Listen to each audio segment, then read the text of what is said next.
Your light breaks through our deepest fear. You make the broken heart rejoice. In you we find our voice. We lift you high above the skies. With every breath our praises rise. Your love, it never fades away.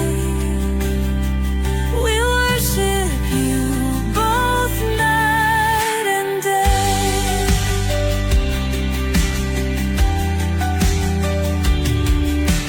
Chains are broken in your name. In you we are never the same. Your power flows like mighty streams, fulfilling all our dreams. We lift you high above the skies. With every breath our praises rise.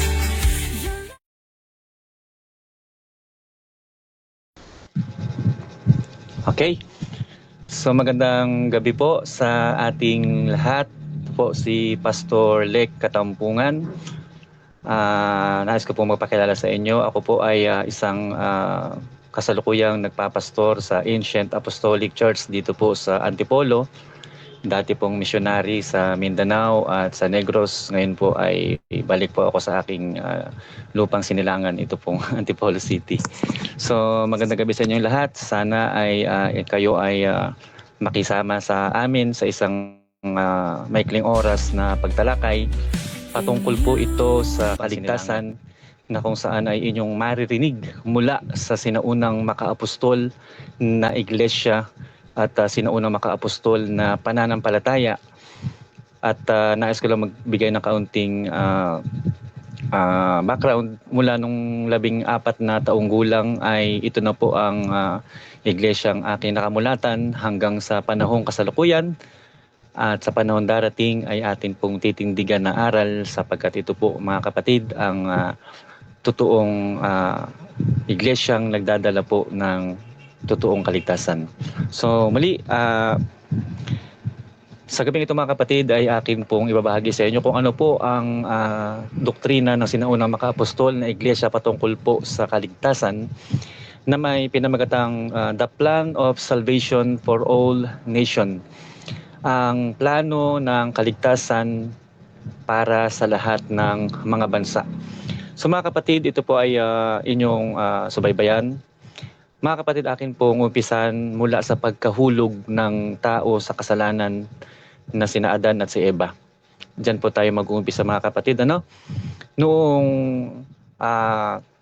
sila po ay bigyan ng instruction ng Panginoon during their times in the Garden of Eden, ay sila po ay binigyan ng Panginoon ng instruction na sila ay malayang makakakain ng lahat ng bunga ng punong kahoy maliban sa pagkakilala ng mabuti at ng masama.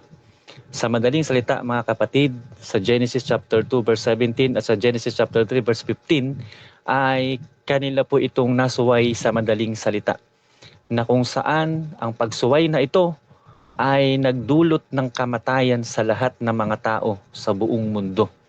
Kaya po nagkaroon po ng kaligtasan ayon po mga kapatid sa plano ng Diyos, na bagamat ang tao ay nahulog sa pagkakasala, ay hindi po hinayaan ng ating Panginoong Diyos na lubusang mapahamak ang tao na kanyang nilikha. Kaya siya po ay naghanda ng isang kaparaanan na kung saan ang tao ay makatakas doon po sa kahatulan na sinabi ng Diyos, the day that thou shalt eat is thereof, thou shalt surely die. Kaya sa madaling salita, ay nagkaroon po ng kamatayan ang bawat tao. Ngayon, yun pong sinabi ng Diyos sa Genesis chapter 3 verse 15 na mayroon pong binigay na pag-asa na sa pamamagitan po ng binhi ng isang babae ang siyang dudurog ng ulo ng isang ahas na magkakaroon po ng pag-aalitan sa pagitan po ng satanas na diablo at ng babae. At yung babae po na yan, mga kapatid, na tinutukoy sa Genesis, dilit iba yan po, mga kapatid, ang sinaunang iglesia sa panahong kasalukuyan na siyang dudurog sa ulo ng satanas na diablo. Na yung babae po niya, mga kapatid, ay nilinaw po ni Apostol Pablo sa aklat ng ikalawang Korinto 11, chapter 1, verse 2, na yan po, ang babae na yan ay itunulad sa dalagang malinis na kung saan siya po ay ihahanda ng Panginoon sa pagsalubong sa alapaap sa araw po ng pagbabalik ng Panginoon. Yan pong iglesia ay tinuring sa isang dalagang malinis. Yan rin po yung babae, mga kapatid, na ayon sa plano ng Diyos ay dudurog po sa ulo ng satanas na diablo na siya pong naghahari sa panahong kasalukuyan. At dahil po, mga kapatid, sa plano ng Diyos na kaligtasan na ito, atin po, mga kapatid, baybayin yun pong pinagmulan ng plano ng Diyos patungkol po sa kaligtasan. Sa Hebreo 10 verse 1 ay atin po diyang malinaw na mababasa na ang kautosan ay isang anino ng mga mabubuting bagay na darating. Mga kapatid, kapag ako po ay nagturo, ay gumagamit po tayo ng anino sa lumang tipan upang patutuhanan po natin na kapag ang isang bagay ay naliwanagan, ay hindi po maaring hindi po magkaroon ng anino, mapagabi man o araw. Kaya po, mga kapatid, ang turo po ito, mga kapatid, ng kaligtasan ay mayroon pong anino sa panahon pa po ng lumang tipan. Kung kayo po ay mga Biblia, ay akin pong ibibigay ang mga bersikulo at sa inyo pong pakikinig ay maaari nyo po itong ilista na lamang. Pasensya na po kayo dahil wala po akong computer para makapagawa po ako ng presentation. Ito ay akin lamang ibabahagi sa pamamagitan ng pagsasalita. Ito po, mga kapatid, sa Genesis chapter 6 verse 16 na kung saan si Noe po ay siyang inutusan ng Panginoon upang gumawa ng arka. Kung atin pong papansinin, mga kapatid, sa Genesis chapter 6 verse 16, ang arka pong ito, mga kapatid, ay mayroon pong 3 palapag at iisa lamang ang durungawan nito, mga kapatid. 3 palapag po ang pinagawa ng Panginoon kay Noah para po, mga kapatid, sa preparasyon ng isang pangbuong mundong pagwasak sa mga makasalanan. Ngunit sa pamamagitan po ng arka ay naroon po, mga kapatid, ang tiyak na kaligtasan kung ang mga tao doon ay naniwala sana kay Noe sa kanya pong pangangaral na ang arkang ito, mga kapatid, ay mayroon pong 3 palapag. Dito rin po, mga kapatid, sa Exodus chapter 12 verse 22 na kung saan, mga kapatid, na nagbabanta ang isang tiyak na kapahamakan sa bayan po ng Ehipto, na lilipulin ng Panginoon ang lahat ng mga panganay ng mga lalaki sa bayan po ng Ehipto. Subalit siya po ay nagbigay ng isang instruction kay Moses na ang kanila pong mga pintuan at ang 2 haligi ng pintuan ay kanila pong babahiran ng dugo, upang kung makita po ng espiritong mapamuksa na ang isang tahanan ay mayroon pong bahid ng dugo, ay kanya po itong lalagpasan. Sabi po, mga kapatid, when I see the blood, I will pass over you. Kaya po, mga kapatid, ang mga palatandaan na mayroon pong plano sa panahon darating ay dito pa lamang po sa panahon ng lumang tipan ay malinaw na po nating makikita kung ano po ang plano at disenyo ng Diyos, mga kapatid, para po sa kaligtasan ng buong sanlibutan. At sumunod, mga kapatid, ay yun pong kasaysayan ni Propeta Jonas na sinabi po, mga kapatid, sa Mateo 12:39 hanggang sa 40 na kung paano po, mga kapatid, ang mga tao ay humihingi ng tanda Subalit sinabi ng Diyos na sinabi po ng Panginoong Hesus na wala pong ibibigay na tanda sa kanila maliban sa tanda ni Jonas, na kung paano pong si Jonas ay napasatian ng isda sa loob ng 3 araw at 3 gabi. So yun po mga kapatid, no? Papansin natin, meron pong laging 3 pattern mula pa po sa panahon ng lumang tipan, ay meron po tayong maaaninag na meron pong direksyon ang planong ito ng Panginoon. Lagi siyang may binabanggit na 3 bahagi. Yung 3 palapag ng arka ni Noe, at yung pong 3 bahagi ng pintuan, yung 2 haligi, at yung pong pang-itaas na bahagi ng upuan ng pintuan na binahiran po ng dugo ng tupa bilang palatandaan na kung makita ng Panginoon ang dugong iyon, ay hindi po masasalot ang bayang Israel. Ganon din po mga kapatid sa kasaysayan ng ating propetang si Jonas, na napasailalim po siya sa tiyan ng isda ng 3 araw at ng 3 gabi. So mga kapatid, ano po ang koneksyon nitong mga aninong ito sa atin pong panahong kasalukuyan na napakahalaga po nito mga kapatid? Noong dumating po mga kapatid ang panahon ng bagong tipan, yun pong ipinangako ng Diyos sa aklat po ng Joel, ay ibubuhos ng Panginoon ang kanyang espiritu sa lahat ng mga laman. Amen. Ito po mga kapatid ay nangyari noong araw po ng Pentecostes, na kung saan ay nagkatipon po ang 120 mga alagad ni Jesucristo, na kung saan ito po ang naging katuparan noong pong hula ni Propeta Joel mga kapatid, na ibinuhos po ng Panginoon ang banal na espiritu sa mga tao. At doon mga kapatid ay silang lahat ay nagpasimulang magsalita ng iba't ibang wika, na kung saan ay naging tanda po ito na sila po ay binabaan o binuhusan mga kapatid ng banal na espiritu. Kaya po mga kapatid, dahil si Apostol Pedro po ang naging pinaka main speaker during the day of Pentecost. Apostle Peter is the main speaker of the church. Kaya siya po mga kapatid ang tinanong ng mga tao nung sa kanila pong pangangaral, sabi po mga kapatid sa aklat ng Gawa chapter 2 verse 37, ay nagtanong po ang mga tao, "What shall we do?" Sapagkat nasaktan po ang kanila pong mga puso dahil po sa pangangaral ni Apostol Pedro. Okay. Nagtanong po mga kapatid yung mga tao, "Men and brethren, what shall we do? What must we do to be saved?" At ano po mga kapatid ang sinagot ni Apostol Pedro? Ay ito po mga kapatid. Sa verse 38 ay sinabi po sa kanila Pedro, Acts 2:38, kung atin pong babasahin ng malinaw, sinabi po ni Apostol Pedro, "Mangagsisi kayo." Mangagsisi.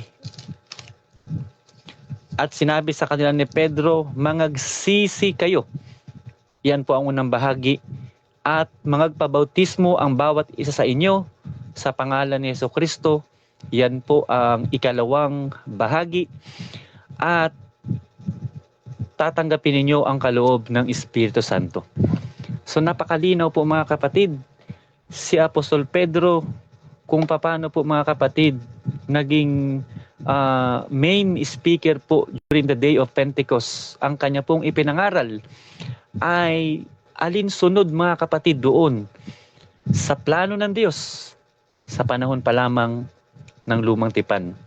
Yung 3 palapag sa arka ni Noe, yung 3 bahagi ng pintuan, at yung 3 araw na pananatili ni Propeta Jonas sa ilalim po ng tiyan ng isda, ay meron din pong 3 mahalagang bagay na binanggit si Apostol Pedro para po ito sa buong sanlibutan. Hindi lamang po mga kapatid para sa bayan ng Israel. Ang una niya pong sinabi mga kapatid, repent. Ano ang kinakailangan gawin ng tao upang siya po ay maligtas? Ang una pong binanggit ni Apostol Pedro, ang unang bahagi ay pagsisisi. repent, na ito po mga kapatid ay meron pong kasing kahulugan. Ayon naman sa pangangaral ni Apostol Pablo, ang pagsisisi po mga kapatid ay meron pong kasing kahulugan. At ito po mga kapatid ay ating babasahin sa aklat po ng Colossus chapter 3 verse 5. Kung paano sinabi ni Apostol Pedro ang pagsisisi, ito naman po ang kasing kahulugan ng binanggit ni Apostol Pablo. Chapter 3 verse 5 ng aklat po ng Colossus. Patayin nga ninyo ang inyong mga sangkap ng katawang na nga sa ibabaw ng lupa, pakikiapid, karumihan, masamang pita, masasamang nasa, at kasakiman na iyay pagsamba sa mga Diyos-Diyosan. So ang pagsisisi po ng kasalanan mga kapatid, mga kaibigan, ay meron pong kasing kahulugan na ito po ay pagpatay sa atin pong mga kasalanan na mga gawa po ito ng laman mga kapatid. Na dahil sa mga bagay na yan ay dumarating ang kagalitan ng Diyos sa mga anak ng pagsuway na inyo ring nilakaran ng una nang kayo'y nangabubuhay pa sa mga bagay na ito. Datapat ngayon ay inyo namang layuan ang lahat ng mga ito: galit, kapuutan, paghihinala, panunungayaw, mga salitang kahalay-halay na mula sa inyong bibig. So ang pagsisisi po ng kasalanan, ang unang-unang ipinangaral ni Apostol Pedro, kung tayo po ay nagnanais ng totoong kaligtasan, naisin po natin mga kapatid, kaibigan, ang totoong pagsisisi ng kasalanan. At ang totoong pagsisisi ng kasalanan, ayon po kay Apostol Pablo, ito po ay kinakailangan atin po itong patayin. Patayin po mga kapatid, ihinto ang lahat ng mga kasalanan na binanggit po sa Biblia. Hindi lamang yung mga kasalanang nabanggit sa Biblia, kundi ang kasalanan po mga kapatid ay pabago-bago po ito ng anyo. Ngayon meron ng bingo, ngayon meron ng tong-its, ngayon meron ng online sabo, ngayon meron ng shabu, ngayon meron ng marijuana, sapagkat lumalago din po mga kapatid ang kasalanan.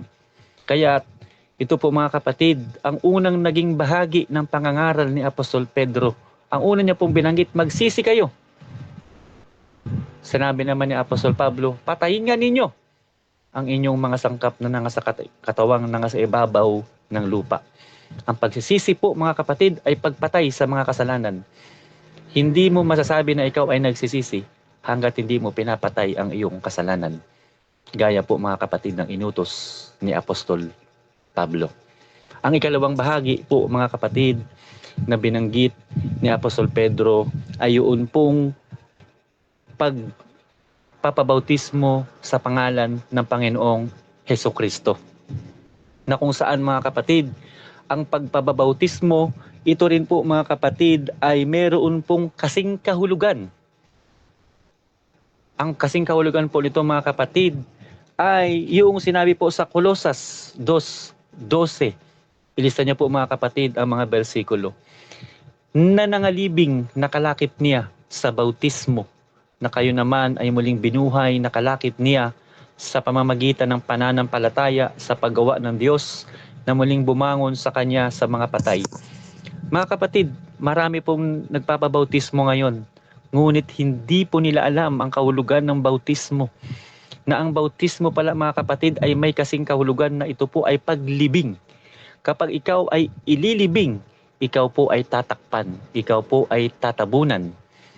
Bakit ka naman kinakailangang ilibing nakalakip ni Kristo? Dahil pinatay mo na ang lahat ng iyong mga kasalanan. At hindi ka pwedeng ilibing kung ikaw ay buhay pa sa kasalanan, kapatid ko. Marami pong mga relihiyon ngayon, kapatid, mga kaibigan, na kung magbautismo ay napakarami, sabay-sabay. Ngunit sa katotohanan po mga kapatid, hindi po nila naunawaan ang tunay na kahulugan ng pagbautismo. Ito pala ay paglibing. Dahil binabautismohan po nila ang mga tao, gayong ito'y buhay pa po mga kapatid sa kasalanan. Umiinom pa, ang lakas pang manigarilyo, ang lakas pang uminom ng alak. Hindi pa maiwan ang kanya pong ibang minamahal maliban sa kanyang asawa, ay meron pa siyang ibang babae. Ngunit ito po nga kapatid ay binabautismuhan ng mga bulaang mga mangangaral na kung saan ang kanila pong layunin ay makapagparami po sila ng miyembro sa kanila pong simbahan. Subalit kami po mga kapatid ay hindi po gayon. Sa amin po mga kapatid, pagsasagawa ng banal na obligasyon na ito ay amin pong tinitiyak ang amin pong babautismuhan na ito po ay patay at totoong nagsisi na po ng kasalanan bago po niya tatanggapin ang paglibing po mga kapatid. Okay. At ang paglibing po mga kapatid na kung saan pagbautismo ay meron pa rin itong kasing kahulugan mga kapatid. Sa Tito 3:5, kung atin pong babasahin ay ito po ang sinasabi na hindi dahil sa mga gawa sa katuwiran na ginawa nating sarili, kundi ayon sa kanyang kaawaan ay kanyang iniligtas tayo sa pamamagitan ng paghuhugas sa muling kapanganakan at ng pagbabago ng Espiritu Santo. Ang pagbabautismo po mga kapatid na sinabi sa Juan 3:5, sabi ng Panginoong Hesus, maliban na ang tao ipanganak na muli ay hindi makakapasok sa kaharian ng Diyos. At ito'y hindi po naunawaan ni Nicodemo dahil po mga kapatid, marahil hindi niya pa ito naunawaan sapagkat hindi pa ipinaunawa ng Panginoon sa kanya. Ngunit nung nilinaw po ng Panginoon mga kapatid, sa 5 ay sinabi po mga kapatid ng Panginoon, maliban ang tao ipanganak na muli sa tubig at sa Espiritu ay hindi siya makakapasok sa kaharian ng Diyos. Kaya mga kapatid, ito ay sinuportahan ni Apostol Pablo na ito palang kapanganakang muli mga kapatid sa tubig, ito pala mga kapatid ay yun din pong bautismo na kung saan ito ay paghugas mga kapatid sa ating lahat ng karumihan. At ang karumihang ito mga kapatid ay dulot po ng ating pong mga kasalanan na sa pamamagitan po ng banal na dugo ng ating Panginoong Hesukristo ay magkaroon po tayo ng kapatawaran ng ating pong mga kasalanan kung atin pong sasampalatayanan ang dugo ng ating Panginoong Hesukristo.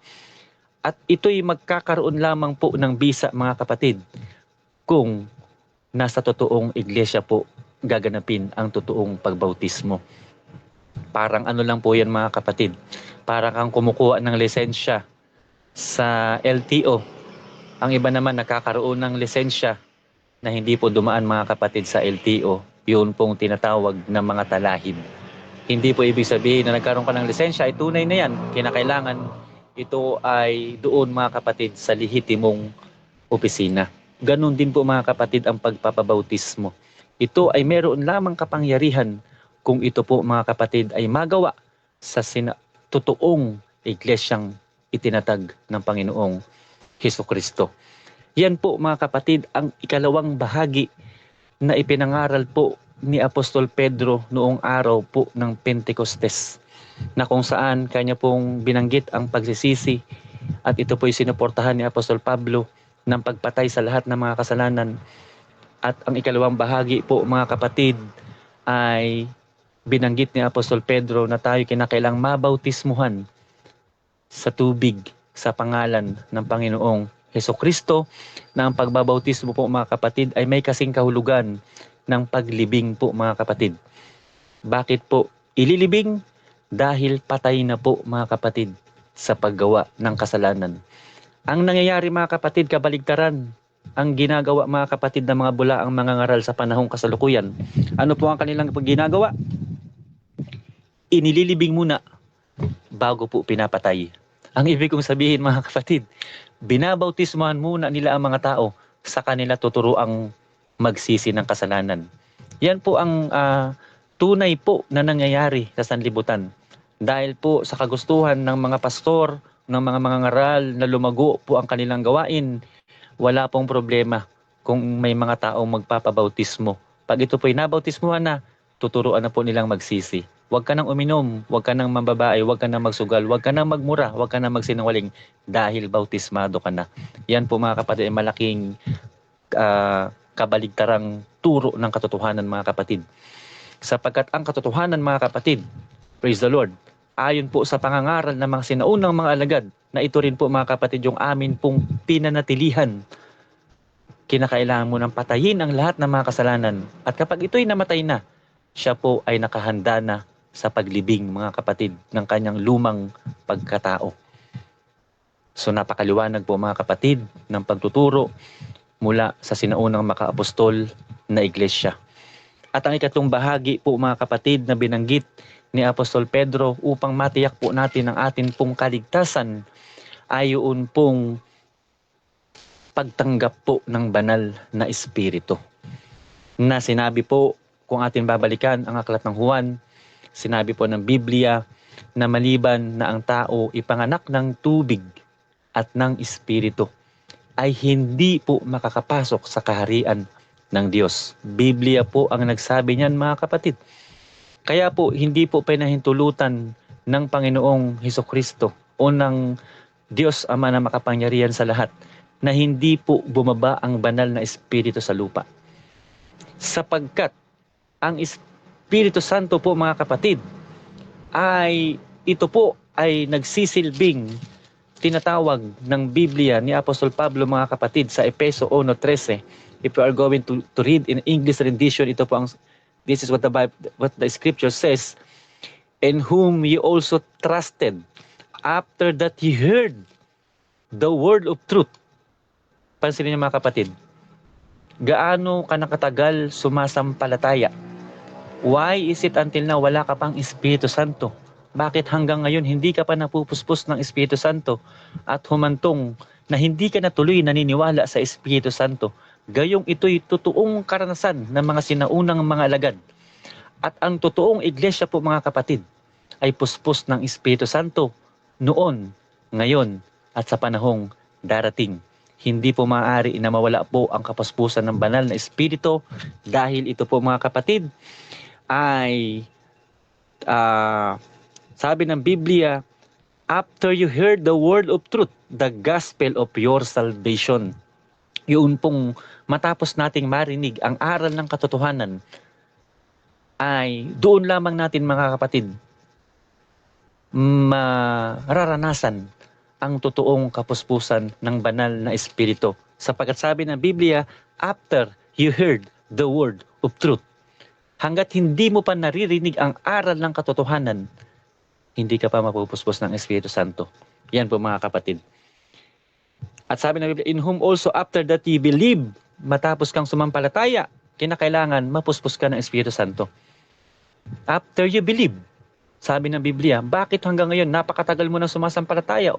Bakit hanggang ngayon, kapatid ko, hindi mo pa naranasan na ikaw ay totoong napuspos ng banal na Espiritu? Ang kapuspusan po, mga kapatid, ng banal na Espiritu, ito po ay mayroon pong paunang tanda na nangyari sa sinaunang mga apostol, sinaunang iglesia, na ang mga ito po, mga kapatid, napagkamalang mga lasing dahil sila po, mga kapatid, ay punong-puno ng banal na espiritu at sila nagsipagsalita ng iba't ibang mga wika. Kaya po, mga kapatid, after ye believe, ay napuspos po ng banal na espiritu ang mga sinaunang mga alagad. At sa verse 14, which is, ito po, mga kapatid, ang pinakamahalagang trabaho ng banal na espiritu. Bakit ito'y kinakailangan nating matanggap? Dahil po, mga kapatid, ito po ay tinawag na earnest of our inheritance. Sa verse 14, which is the earnest of our inheritance until the redemption of the purchased possession unto the praise of His glory. Kumbaga, mga kapatid, ito po ay paunang bayad. Amen? Ng ating Panginoong Hesukristo. Paunang bayad. Dahil tayo binili niya po ng kanyang sariling dugo. Tinubos po tayo ng Panginoon mula po, mga kapatid, sa satanas na diablo. Binili niya po tayo ng sariling dugo. At bilang, mga kapatid, proseso ng pagbili, ay ibinigay niya po, mga kapatid, ang banal na espiritu sa sinaunang makaapostol na iglesia na kanyang itinatag. Ito po'y pinuspos ng banal na espiritu upang, mga kapatid, magkaroon ng paunang bayad, kasiguraduhan. Sabi ng Biblia ay until the redemption of the purchased possession, hanggang, mga kapatid, sa ikatutubos, mga kapatid, maganap na yun po, mga kapatid, plano ng Diyos na kanya na pong mabayaran ng buong buo yun pong kanyang pangako na ipinangako sa iglesia na siyang ililigtas ng Panginoong Hesukristo. Kaya po mga kapatid, ang mapabilang sa totoong iglesia na puspos ng Espiritu Santo ay meron pong katiyakan ng kaligtasan. Sapagkat ang iglesia po mga kapatid ay binigyan ng Panginoon ng selyo, tatak, paunang bayad. Na pagdating ng Panginoon, pagtunog ng pakakak, pagtunog po mga kapatid ng trompeta sa kalangitan, hudyat mga kapatid. Hallelujah! Nangyari na po mga kapatid ang katubusan ng atin pong mga katawan. At sabi ng Biblia, "In the twinkling of an eye, we shall all be changed." Sa isang kisap mata, tayong lahat ay babaguhin po mga kapatid. At ito ay mangyayari doon po mga kapatid sa iglesyang itinatag ng Panginoong Hesukristo na binili niya po mga kapatid ng kanyang sariling dugo. Kaya po mga kapatid, tatlong bagay na mahalaga ang binanggit ni Apostol Pedro. Nahango din po mga kapatid ayon sa plano ng Diyos na makapangyarihan sa lahat. Tatlong bagay ang kinakailangan nating gagawin upang tayo po ay maligtas.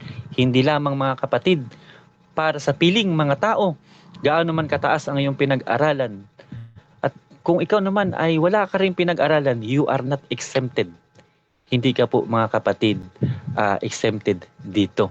Lahat po tayo mga kapatid na alam nating tayo ay nagkaroon ng kasalanan sa Diyos. Kinakailangan po natin tayo ay magsisi ng atin pong mga kasalanan at patayin po natin ang lahat ng atin pong mga kasalanan at huwag na po tayong mabuhay mga kapatid bilang isang makasalanan. Amen? Kung tayo man po ay nadulas, ay ihingi po natin ito ng tawad sa Diyos sa pamamagitan po mga kapatid ng dugo ni Hesukristo. Siya po mga kapatid ang tagapaghugas ng atin pong mga kasalanan. At sabi po ng Biblia, tayo po mga kapatid ay kinakailangang mabautismuhan dilit iba sa pangalan ng Panginoong Hesukristo.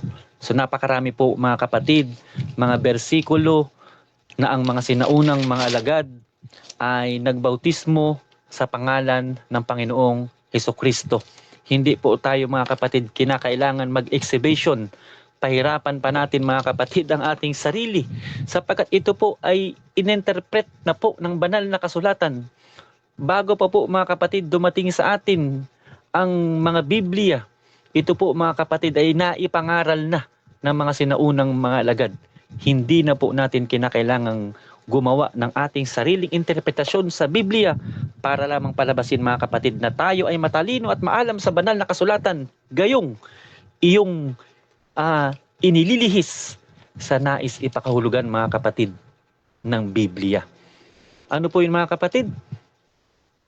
We must be baptized in the name of Jesus Christ. Sapagkat wala pong ibang pangalan ay binigay sa silong ng langit na sukat nating ikaligtas, kundi po mga kapatid sa pangalan ng Panginoong Hesukristo. At ganito po naunawaan ng mga sinaunang mga apostol ang tamang pagganap ng bautismo. Ito po mga kapatid ay bautismo sa pangalan.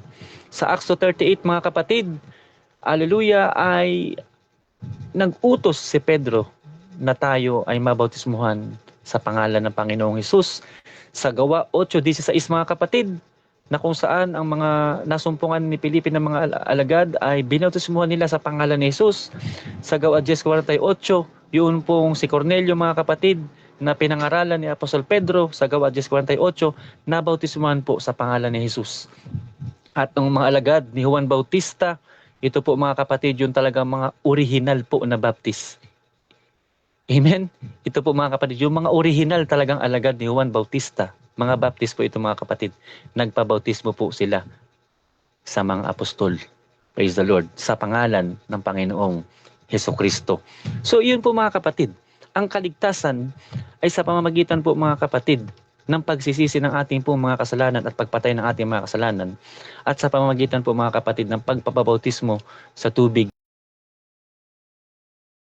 ng Hesukristo at yung pong ikatlong bahagi ay yun pong pagtanggap ng banal na Espiritu na nangyari po mga kapatid noong araw ng Pentecostes po mga kapatid, na kung saan sila pong lahat ay nagsalita ng iba't ibang wika.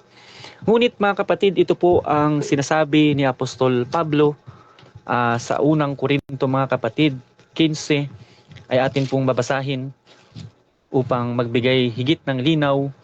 Ngayon ay unang Korinto chapter 15 verse 1. Ngayon ipinatatalastas ko sa inyo mga kapatid ang ebanghelyo na sa inyo'y aking ipinangaral, na inyo namang tinanggap, na siya naman ninyong pinananatilihan.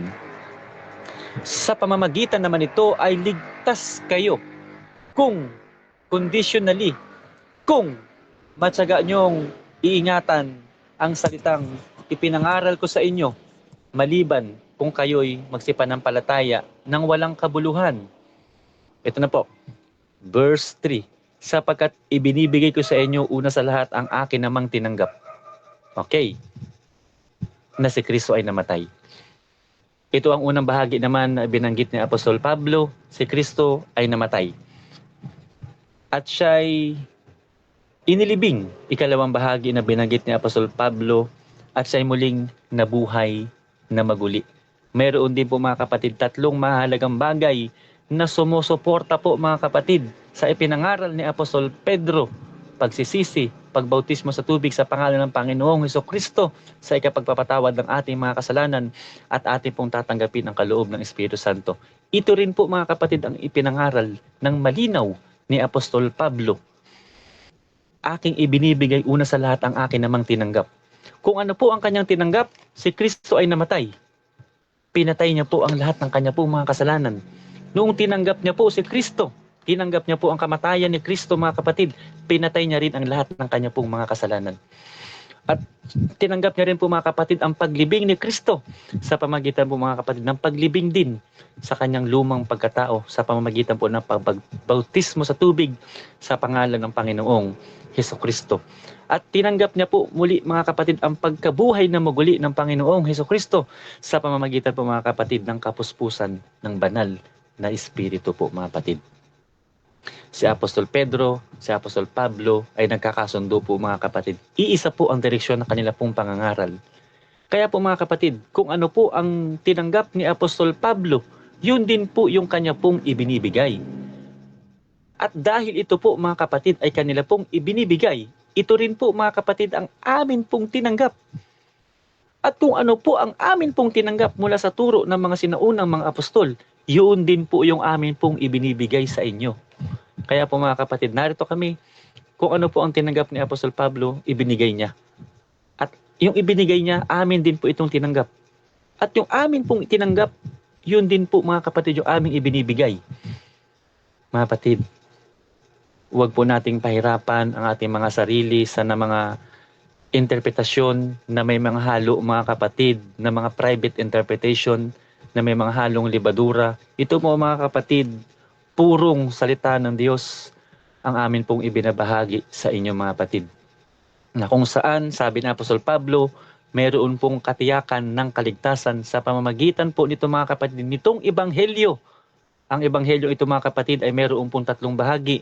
Si Kristo ay namatay, si Kristo ay inilibing, si Kristo ay nabuhay na maguli mga kapatid.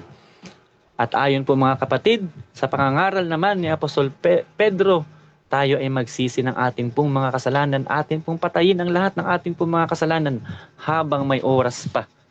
Mga kapatid, habang hindi pa po huli ang lahat. At tayo po mga kapatid, kinakailangang ilibing, nakalakip ni Kristo sa pamamagitan po ng bautismo sa tubig sa pangalan ni Hesukristo. Bakit po mga kapatid kinakailangan nating patayin ang kasalanan? Dahil kung hindi po natin papatayin ang kasalanan mga kapatid, tayo po ang papatayin ng kasalanan. Sabi ng Biblia sa aklat po ng Roma 7:24 mga kapatid, abang tao ako, sino ang magpapalaya sa akin dito sa katawang may kamatayan? Amen? At sabi po sa 6:23, for the wages of sin is death. Kung tayo po ay patuloy na gumagawa ng kasalanan at hindi po natin ito mapatay, isang araw, tayo po ang papatayin ng kasalanan mga kapatid. Mabuti sana kung ito'y kamatayang pisikal lamang, kundi ang nakakatakot po ay yun pong walang hanggang kamatayan doon mga kapatid sa pagabulid sa naglalagablab na apoy na asupre mga kapatid na wala na pong katapusan na paghihirap at pagdurusa. Ito po mga kapatid ang apostolic doctrine na akin pong tinanggap kung paano po tinanggap ni Apostol Pablo na kanyang ibinigay. Akin din po itong natanggap at ito rin po mga kapatid ang amin pong ibinibigay para po sa lahat ng mga tao, para po sa atin pong kaligtasan. So malinaw po mga kapatid, kung kaligtasan po ang atin pong pag-uusapan, sundan po natin kung ano po ang itinuro ng mga sinaunang mga alagad. Wala pa pong mga relihiyon noong mga panahon na yan. Sabi po ng Biblia, "Go ye therefore and teach all nations, baptizing them in the name of the Father and of the Son and of the Holy Ghost." All nations ay subject po mga kapatid sa apostolic doctrine. So yun po mga kapatid, bagamat nangamatay na po ang mga sinaunang mga alagad, ay hindi po tayo dapat malungkot. Sapagkat sa Gawa 2:42 ay malinaw po na sinasabi ng Biblia, sila'y nagsipanatiling matibay sa turo ng mga apostol. Meron pong mga taong nagsipanatiling matibay sa turo ng mga apostol 2,000 years ago. Hindi po namatay ang totoong sinaunang iglesia po mga kapatid. Magpasa hanggang panahong kasalukuyan at kung hanggang kailan pa po mga kapatid tayo mabubuhay sa mundo, ang iglesia po ito mga kapatid nananatili banal, puspos ng Espiritu Santo. At ito ang may kapangyarihan at may authority mga kapatid na mangaral ng kaligtasan. Bagamat marami po ang nagsusubikap na mangaral, ngunit ang iglesia po mga kapatid ang siyang may totoong authority na mangaral po ng kaligtasan. So mga kapatid, ito po ang apostolic doctrine. Meron po itong anino sa panahon ng Lumang Tipan. Ang 3 palapag sa Arka ni Noe, ang 3 bahagi mga kapatid sa panahon ni Moses na binahiran ng dugo. At yun po mga kapatid, haleluya, 3 araw na pananatili ni Propeta Jonas sa tiyan po ng isang isda. Na kung saan ito po ay meron pong mahalagang mga mensahe. Ngayon pong panahon ng bagong tipan, lalo na po ng panahon ng ating Panginoong Hesukristo. Meron pong katiyakan mga kapatid ang kaligtasan. Kung tayo lamang ay sasampalataya mga kapatid, huwag po nating tignan mga kapatid ang pinag-aralan ng mga mangangaral. Sapagkat hindi naman po yan mga kapatid ang basihan ng isang totoong mangangaral na kung ikaw ay maraming alam sa mga history. Hindi po yan mga kapatid ang basihan. Kung kanya pong ipinapangaral, okay. Mong i-cater yung mga question bro. Pwede mong tapusin pa bro ha, yung sinasabi mo.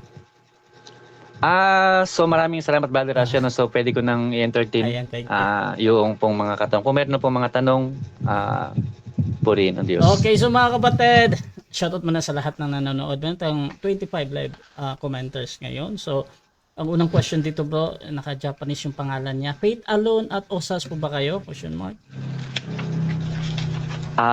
Maraming salamat no. Tayo po mga kapatid ay hindi po tayo faith alone at hindi po tayo OSAS. Sabi ng Biblia, kung ating babasahin ang aklat ng Pedro, ang pananampalataya ay kinakailangan po natin ito mga kapatid lalakipin ng gawa. Pag sinabi po ni Apostol Pedro mga kapatid, ito po ang malinaw na mabasa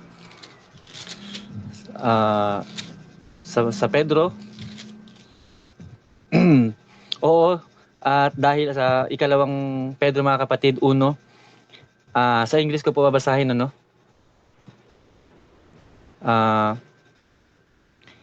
And besides things, giving all diligence, add to your faith virtue, and to virtue knowledge, and to knowledge temperance, and to temperance patience, and to patience godliness, and to godliness brotherly kindness, and brotherly kindness charity.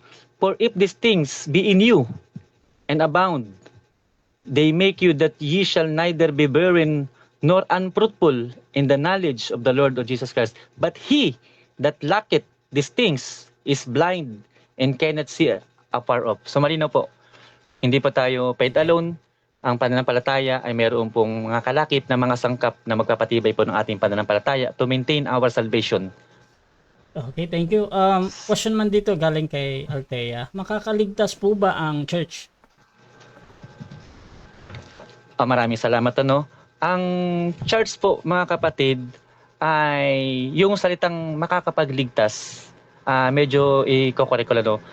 Ang church, nasa kanya po mga kapatid ang kaligtasan. Kung atin pong babasahin mga kapatid, yung akin pong sinulat kanina, sana ay makita ko siya, na ang kasamaan ay gumagawa sa Thessalonica. Pag nabasa niyo po sa 2 Thessalonica chapter 2, ang kasamaan ay gumagawa, yaman lamang ay mayroong pumipigil hanggang sa alisin ito.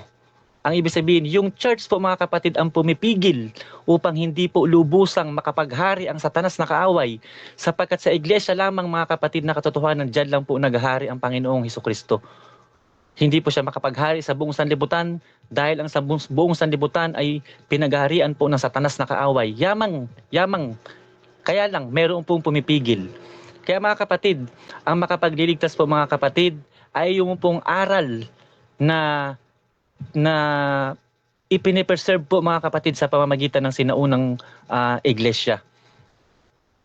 Yun po mga kapatid, yung aral na pinamumuhay na tinuturo ng sinaunang iglesia, yun po ang magkakaligtas. Therefore, kapag ikaw ay napabilang sa totoong iglesia, meron ka pong tiyak na kaligtasan. Okay, thank you. Maraming salamat po. Question naman dito ni Sister Emmy Alfonso. Sabi niya, ang bautismo ba sa tubig ay makakapagligtas din ba? Opo, sa unang Pedro po ay sinabi, babasahin sa unang Pedro na sa Mark 16:16 po muna mga kapatid, no. Actually, gusto kong i-solid yung katanungan ng ating isang kapatid, ang bautismo sa tubig ay makapagliligtas. Kung bautismo lamang po sa tubig, kapatid, ito po ay kulang. Sapagkat sinabi po sa aklat ng Juan 3:5, except a man be born of water and of the Spirit, he cannot enter to the kingdom of God. Ito po mga kapatid sa Marcos 16:16. Kung atin pong babasahin mga kapatid, ano? Ito pong Marcos 16:16 mga kapatid ay malinaw na sinabi, he that believeth and is baptized shall be saved, but he that believeth not shall be damned. Itong bautismo na ito mga kapatid, there is only one baptism. And ang nag-iisang bautismo niyan mga kapatid ay meron pong dalawang kumbaga sa hagdanan, dalawang baitang. Bautismo sa tubig at bautismo sa Espiritu Santo. Kung ikaw ay nabautismuhan sa Espiritu Santo at hindi ka nabautismuhan sa tubig, hindi ka rin po maliligtas.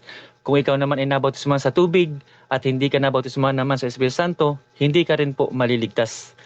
Kaya mga kapatid, dito sa Mark 16:16 ay iisang bautismo po ang tinutukoy dito na meron pong dalawang baitang, bautismo sa tubig at bautismo sa Espiritu Santo, upang tayo po mga kapatid ay maligtas. Juan 3:5.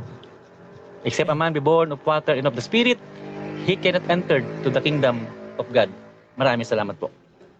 Okay, shoutout muna kay Pastor Jeromel Amlon ng Gold at shoutout din mga kapatid dito kay Brother Bilarde and Johnny.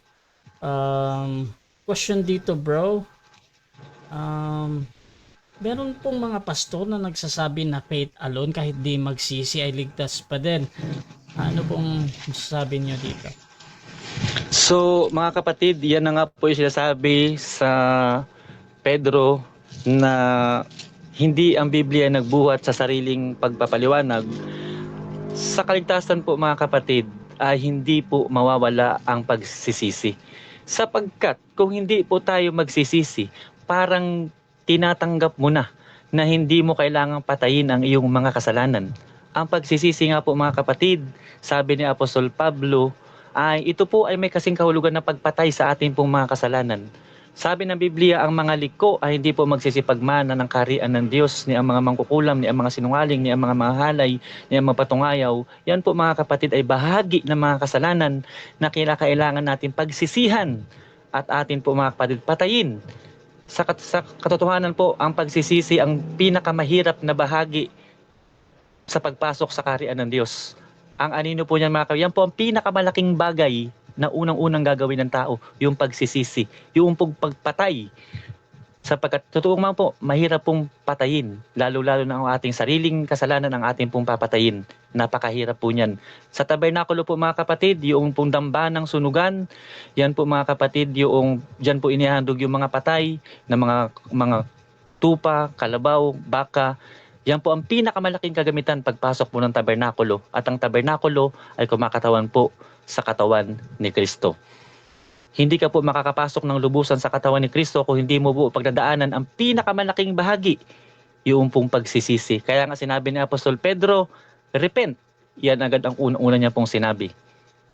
Kaya hindi po tayo maliligtas kung hindi po tayo magsisisi lamang. Kung sasampalataya lamang tayo at walang pagsisisi, wala po itong kabuluhan, kapatid. Maraming salamat po. Okay, siguro last question, galing kay Pastor Jeramil. Ang dugo ba ang lilinis ng iyong kasalanan o ikaw? Sabi po, ang paglilinis po mga kapatid, yan po ay may kasing kahulugan ng pagpapatawad. Sa Hebreo 9, ito po ang sabi ng Biblia, ang paglilinis ay may kasing kahulugan po na pagpapatawad. Hebreo 9:22. At ayon sa kautusan ay halos masasabi kong lahat ng mga bagay ay nililinis ng dugo. At maliban sa pagkabuhos ng dugo ay walang kapatawaran. Sa Hebreo 9:22 mga kapatid. At ngayon mga kapatid, sa panahong kasalukuyan, paano nagkakaroon ng bisa ang dugo ni Jesucristo? Matagal na pong natuyo ang dugo ni Jesucristo sa krus ng Kalbaryo. At yung kanya pong pisikal na dugo, hindi po kaya siguro maghugas ng isang barangay yun. Pero yung kapangyarihan ng dugo ng ating Panginoong Hesukristo, kaya pong hugasan ang kasalanan ng buong mundo. Ngunit saan ka kukuha ng dugo ngayon ng Panginoong Hesukristo upang ipanghugas sa ating pong mga kasalanan? Ito po ang sabi ng Biblia sa aklat ng Hebreo 9:14. Huwag po tayong malungkot mga kapatid, sapagkat nananatili pong buhay ang dugo ng ating Panginoong Hesukristo upang hugasan ang lahat ng ating pong mga kasalanan. How much more shall, sa Hebrew chapter 9 verse 14, how much more shall the blood of Christ, who through the eternal Spirit offered himself without spot to God, purge your conscience from dead works to serve the living God. Wala na pong pisikal na dugo ng Panginoong Hesukristo. Pero sabi ng Biblia, sa pamamagitan ng walang hanggang Espiritu, sa pamamagitan po ng banal na Espiritu, yan po mga kapatid ang kumakatawan sa dugo ng ating Panginoong Hesukristo, na kung tayo sasampalataya at atin po mga kapatid matanggap ang dugo, ang banal na Espiritu, ay para na po tayo mga kapatid kasing kahulugan na hinugasan po tayo mga kapatid sa pamamagitan ng banal na Espiritu na kumakatawan sa dugo ng Panginoong Hesukristo. Wala pong iba makapaglilinis maliban po sa dugo ni Hesukristo sa pamamagitan po ng banal na Espiritu. Maraming salamat po. Okay, thank you. Siguro last statement bro sa iyong topic ngayon. Okay, so maraming salamat po. Ako po ay patuloy na magbibigay, maglalaan ng oras para po sa inyo mga kapatid, no? Isang maliit na grupo lamang, hindi po kilala. Ngunit sa biyaya ng Diyos ay kami po ay nanatiling matibay sa turo ng mga apostol na nangangaral po mga kapatid na wala pong libadura, na wala pong halong pagpapaimbabaw. Hindi po tayo maalam sa mga history, wala po tayong mga binabanggit na mga encyclopedia. Pero ito po mga kapatid, purong Biblia po ang aking pong nais ibahagi sa inyo. So nais ko sabihin, Bible alone po tayo. Hindi po tayo gagamit ng mga referensya upang pagtibayin ang katotohanan na nasa Biblia. At kung kayo po ay may mga katanungan sa akin, maaari po kayong mag-message sa akin pong account, Lek Katampungan. At kayo po mga kapatid ay ating bibigyan ng panahon sa biyaya ng Diyos.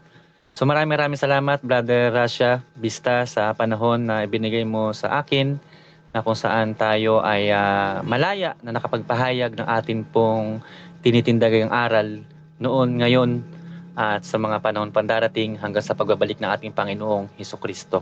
Maraming salamat po. Okay mga kapatid, so dyan sa ating mga comment, nasa comment, please wag kayong mahiyang magtanong mga kapatid. Kung meron akong hindi nabasa dyan, sisikapin ni Pastor Lek na sagutin pa ang inyong mga tanong dyan sa ating live at ang yung nanonood ng mga replay. So please mga kapatid, huwag kayong mahiyang magtanong dahil sisikapin ni Pastor na sagutin pa ang inyong mga question. Amen. So Amen. kung gusto nyo magsuri mga kapatid sa faith na pinapangaral ni Pastor Lex, so you can follow him mga kapatid dahil meron din siyang mga content doon, or kung gusto nyo hindi in public, you can message daw sa kanya in private mga kapatid. So please subscribe din yung ating YouTube channel, Russia Debates TV, dahil ang podcast na ito ay pupunta din sa ating YouTube channel. At you can follow me mga kapatid, Russia Vista, dahil dito ako laging nagla-live kay Pastor Lex mga kapatid every Wednesday yan. I hope marami pa tayong mga ganitong podcast. Maraming salamat mga kapatid. This is Admin Russia ng Russia TV and we're out.